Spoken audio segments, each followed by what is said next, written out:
I mean, this is one of the most amazing accomplishments in sports. It hasn't been done in, 39 years? Well, this has never been done, but Kareem's record has lasted for 39 years. What LeBron is doing is unprecedented in year 21, obviously showing his longevity, but it's an incredible accomplishment. I mean, it's up there with Tom Brady's passing yards, Jerry Rice's receiving yards, and one of those records that'll never be touched. And I'm sure he's looking to get 40,000 just to make it even more. Sure he is. You know, Skip, for me, it's an impressive record. But it's not so impressive that I put it up there in history with all the impressive things of 10 Super Bowls or 10 NBA Finals, and because of the longevity side. If you play long enough and you as dominant and as good as he has been, you don't get the numbers, right? I mean, that's just the reality of it. If the longer you play, the more numbers you're going to get. It's only impressive because of the longevity side of things. And so when I look at it, Kareem's record stood for 39 years. It's a long time, or a long time, but Kareem played for a long time to be able to get that record. And so when you look at it, will it ever be touched again? Probably. In our lifetime, probably not. Because I don't foresee other NBA players as it stands today playing 21 years and counting. As he continues to play, those numbers are going to continue to go up, Skip. Agreed. So it's kind of like, you know, do I look at his accomplishments, his achievements in his career? Is this one of the tops? Nah, I don't think so. Not for me. You know, taking a team as a puppy to the NBA Finals out of the Eastern Conference and just learning the NBA, that's impressive to me. Or being able to bounce from Miami to Cleveland to LA and win championships, that's impressive to me. You know, because he's LeBron James. He can do anything he wants to do, and this is just another check on the box for him. Okay. Richard and Keyshawn, I'm going to tell you why I believe this is so amazing, and it eclipses what anybody else has done in any other sport. And let's start with the sport you two guys played at the highest level. It's called football, and it is a high-contact game. And it is a very dangerous game to play, as you both know. But the way LeBron plays basketball is fairly dangerous. I'm not saying it's football dangerous, but he plays almost a brand, a form of football to me. Because I'm going to say it again, he's the greatest driver of the basketball I've ever seen because he's 6 feet 9 inches tall. His weight's somewhere in that 260 to 270 range. He is as explosively athletic as any player we have ever seen in the history of this game at this size. And he is, as I always say, ambidextrous at the rim. Born left-handed, shoots right-handed, can play both-handed. So at the rim, he can beat you either side both ways, which makes him virtually unstoppable when he drives the basketball. There's one way to stop him, that's to foul him. And when it comes to just contact received in the sport of basketball, wouldn't you say LeBron's up there just because he's played so many minutes? I know the centers bang with each other, but LeBron is full speed banging. You know what I mean? Yeah, the center bang is different, though. It's back to the rim and they're backing down. They're just kind of, it's almost like sumo wrestling kind of contact. But this is LeBron putting his head down, full speed to the basket. He gets fouled. He gets occasionally knocked down. And here's the most amazing part about this feat, and that is that LeBron James, I don't even like to bring it up, but I'm going to knock on wood when I do this. But you realize in 21 seasons, he's never had a single surgery. There's no knee surgery. There's no Achilles surgery. There's no shoulder surgery. He's had his knick-knack injuries, and as he's gotten older, because Father Time taps us all on the shoulder, yes, he's had it pull this, pull that, bang up this. He's got ankle issues. They're sort of getting arthritic because he's turned them so many times. But he's still going extremely strongly in year 21 at approaching December 30th, age 39. My point is that the pure longevity of this of avoiding injury, like I'm talking about any sort of career-threatening setback injury where you had to take off a year because you tore this. Remember what happened to Kobe at the end? It was just hard to watch because his body just betrayed him. LeBron's body has not betrayed him. You can say he's blessed with it, or I don't know how you I don't know what context you want to put it in, but I've never seen anybody this durable in what I still consider a contact sport. I don't know if you guys agree with me, but I still think, especially NBA basketball, is a contact sport. Well, when you the way he plays, the way he playing, and when you get down in the box, it becomes a contact sport. I mean, there's certain in football, you're hit in so many different spots. Where in basketball, it's the hands, it's the elbows, it's the shoulder. Yeah. That's really where you're going to get the contact at, where in football, it's your entire body. The ultimate contact in basketball, to me, is what's called the hard wood, because that's what they call the floor. Right. And if you fall from up above the rim to the hard wood, you better know how to fall. To me, I've never seen anybody fall more consistently, safely than LeBron does, because he gets knocked down a lot. Dwayne Wade. Okay. He got knocked down. I got it. Yeah, but Dwayne wasn't quite as big as LeBron. No, but he knew how to fall, though. Did he? Ooh. Yeah, go ahead, Richard. Yeah, and he wore a rib cage too. Now remember that. Yeah, Wade. Yeah. But I think at the end of the day, you're right, Skip, and I disagree with you, Keyshawn, a little bit, and that it's not impressive because it's longevity, because of how long he played. That is impressive, because there's a reason the rest of these people haven't played as long, and nobody has played this long, because nobody wants to be locked in for 21 years. Nobody wants to take care of their body for 21 years. That is true. Sacrifice what you need to with your diet and your exercise and the therapy and the amount of money. Skip's always talking about he puts $1 million into his body every year. Yeah, so more. Yeah. It could be more. But he's doing that, and that takes a certain discipline. And nobody wants to be disciplined that long. Once certain people make a certain amount of money, they're like, okay, bro, I got all the records, I got the rings, I did everything I came to do. Let me go coach my kids or be with my kids, be with my family, go on vacations. It takes a different kind of human being to do it for this long, and he's still doing it at a high level. In year 20, he averaged 28, 8, and 6. So, I mean, he's in year 21, and we're still talking about when Jordan was in year 21, we're talking about how this is just a symbolic year, and he's just there to encourage the players as a favor to the owner. LeBron is still trying to win a championship. Yeah, but Richard, to me, it's different. The longevity side is impressive. You are 100% right. And that's what I started off by saying. The longevity, doing all of those things to get there. But at the same time, when you're doing that, your numbers for a player like this are going to skyrocket and go up. Okay, yeah, you don't have to play. Clearly, he doesn't have to play. He's done everything. He can walk out the building and be fine. But in the end, if he didn't put in the work to do it, he wouldn't have these numbers. But in order to get the numbers, you got to put in the work, because he didn't have the numbers in year 15. He got the numbers in year 21. Yeah. That's my only thing. I just think there's other things that he's done in his career that's more impressive to me than accomplishing 39,000, right? Because he just passed Kareem. So that was impressive. Now you even it out because you get to 39,000. It's like, okay, you already passed Kareem. Nobody's going to catch you. So it's not. Then when you get to 34,000, Skip, but we go sit up and go, oh, it's really impressive. He'll be in his 23rd year when he gets there, right? It's like at some point he's going to run out of years and the numbers are going to stay because nobody will ever catch him. Yeah, but I mean, Father Time, like Skip says, it taps everybody on the shoulder. It's like, hey, it's time to go. We looked at the numbers yesterday. And everybody that was this age playing basketball and the points they averaged, it was all single digits, 3.7, 6.9, 8.3. True.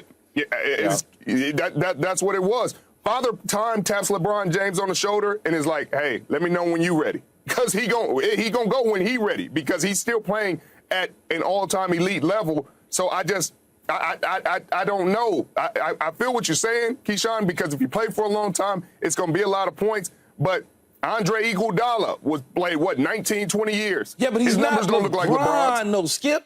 He's not LeBron. Nobody is LeBron. He ain't LeBron. Yeah, okay. He's not LeBron. All right, so every morning when Wayne opens this show with the song Good Morning, we get to the line about a Jordan and LeBron debate, and Keyshawn looks across the table at me and says, "You don't want any of that." Yeah, I do. You know, let's go. So we're kind of trash talking each other across the table. So here's one facet of the Jordan-LeBron debate where I'm going to concede to you guys. And this is it. Michael Jordan played, as we speak, 13,500 fewer minutes than LeBron has played to date. Okay, so think about that.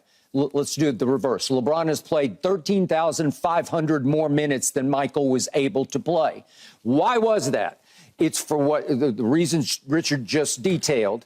It's because Michael just finally said, you know what, I've had enough of this. He had an issue with his owner and his GM in Chicago, and they forced the coach out, Phil Jackson, and Michael just said, you know what, I'm out of here. I am done. On principle, I am, quote unquote, retiring. And for 3 years, and you could say they would be end of prime kind of years for Michael, he did not play basketball. And then, as Richard pointed out, I always point out to you guys, the owner in Washington finally said, just come here. You can be sort of ceremonial. You can run the team. You can pick the coach. You can pick all the players, which Michael did, maybe to a fault.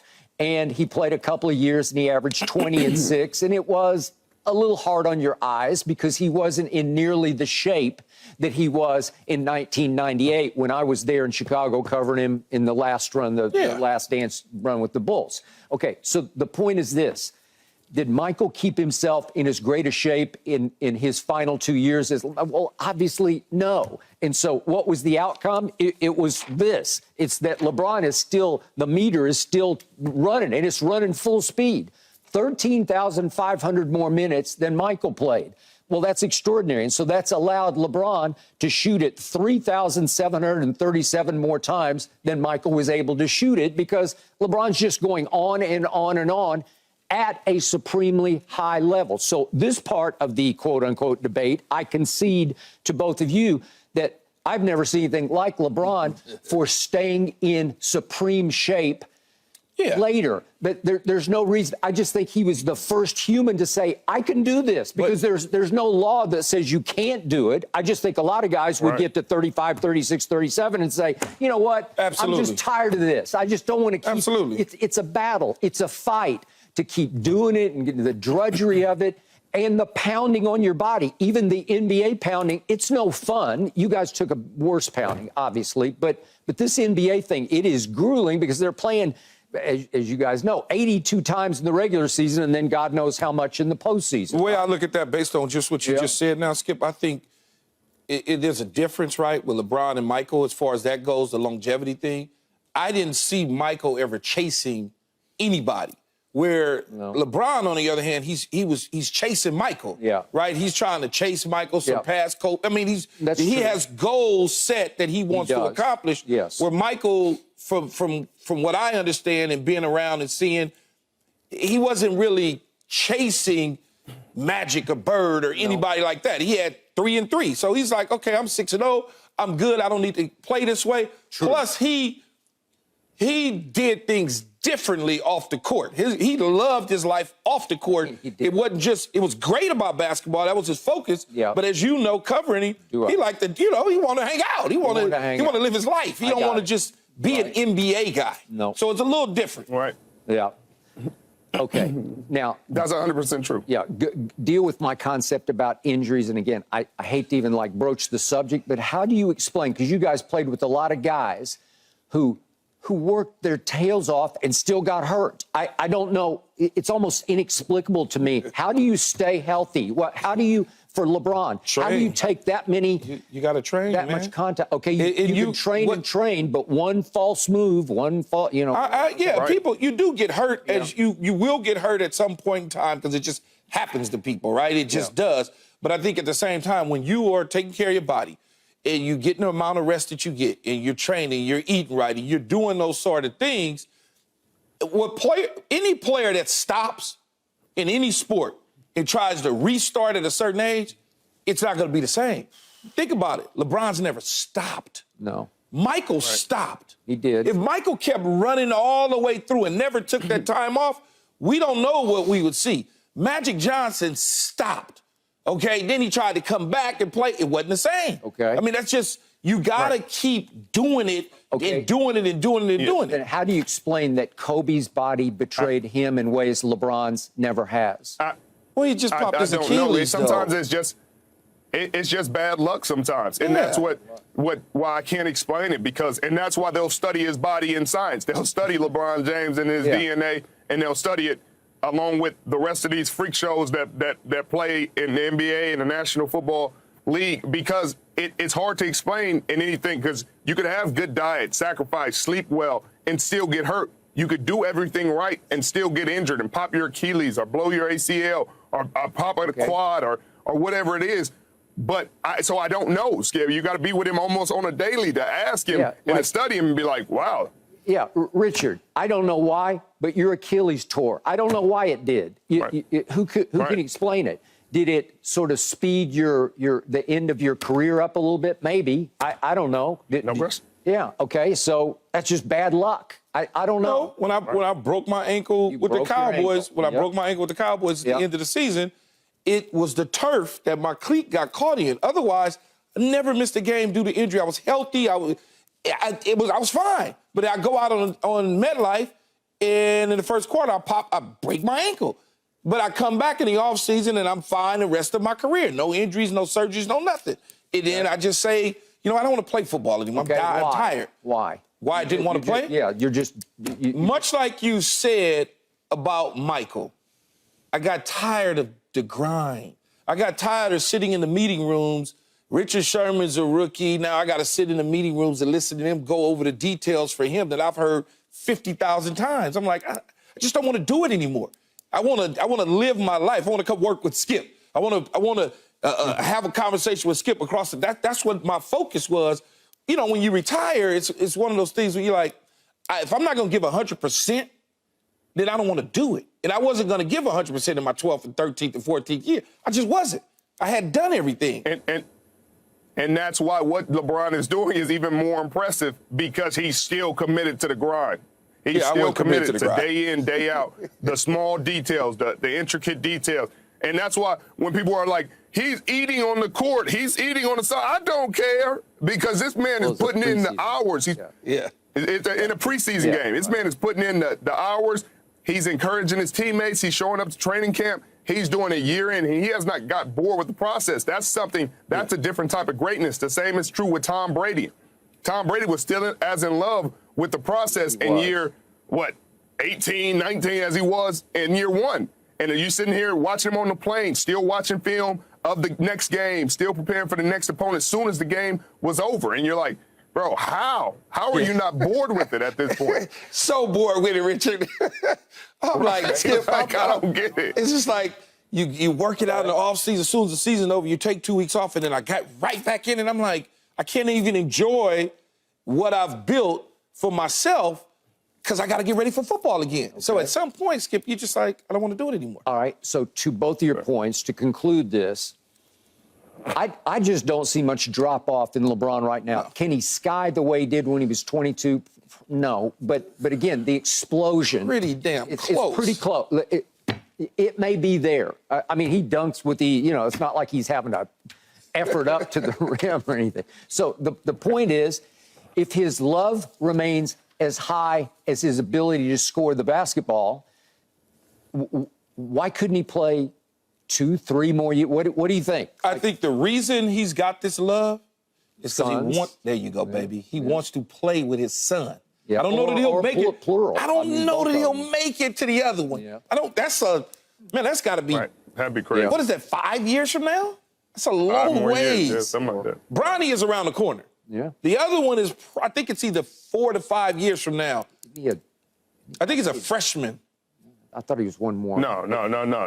He might be junior. Junior. Is he a junior? Okay. Whatever. That's still 4 years. Yeah, we're looking at 4 years. That's what we are. So could you guys see 3 more years? I could see 2 at this level. I could see 2.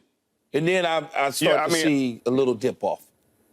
But I also, I hear this stuff about playing with his son, and it sounds good in principle, but if his son gets drafted to Portland or Charlotte or the Wizards, I don't see LeBron James being like, yep, here, sign me up I'm going to the Charlotte Charlotte Hornets, I'm about to go play with you. No, I don't see it happening. Wherever his son goes, his contract is up at that point in time. I think when he's ready, I hear you. He's going to go. He just wants to step on the court with him. I wish I could do that. And if you look I hear you. at the history of your Los Angeles Lakers, there's probably some way strings will be pulled and Bronny will be a Laker before it's all over.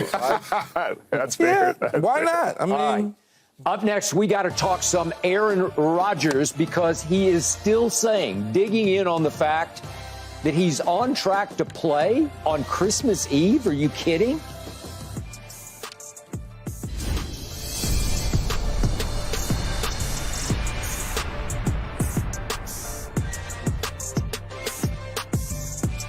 Thanks for watching, Undisputed fans. Do you want more highlights from the show? Make sure to click that subscribe button for all the exclusive content from Undisputed.